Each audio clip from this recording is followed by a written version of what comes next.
New মার্কেটের breakup jhalmuri তো অনেক খাইছেন, কিন্তু সায়েন্স ল্যাবে থাকা মসজিদের পাশে এই মামার নাগা ঝালমুড়ি কি ট্রাই করছেন আজকের ভিডিওতে? তাই আপনাদের দেখাবো। হ্যালো, আসসালামু আলাইকুম এভরিওয়ান, আপনারা দেখছেন টেস্টিং উইথ সৌরভ। সায়েন্স ল্যাবের ঠিক অপোজিটে এবং সায়েন্স ল্যাব মোড়ে থাকা মসজিদের ঠিক পাশে বসা এই মামার ঝালমুড়ির টেস্ট আসলেই খুবই অসাধারণ। মাত্র 3 থেকে 4 ঘন্টায় মামার মুড়ির বেচা বিক্রি শেষ হয়ে যায়। আর মামার মুড়ির মেইন খেলাটা হচ্ছে এই ছোট্ট কৌটায় থাকা তেলটা, যার মধ্যে বোম্বাই মরিচ মিশানো। রাস্তার পাশে থাকা মামার এই দোকানটি খুবই ছোট এবং সিমসাম।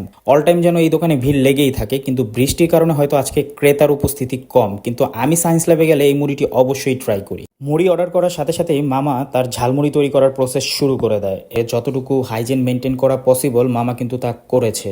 আর এই জিনিসটি আমার খুব ভালো লাগে। মাত্র 20 টাকায় মুড়ির কোয়ান্টিটি বেশ ভালো ছিল। কখনো যদি সায়েন্স ল্যাবের আশেপাশে যান, এই মামার স্পেশাল নাগা ঝালমুড়ি অবশ্যই ট্রাই করবেন। আর এই ঝালমুড়ির টেস্টের কথা যদি বলি, এক কথায় অস্থির অস্থির অস্থির।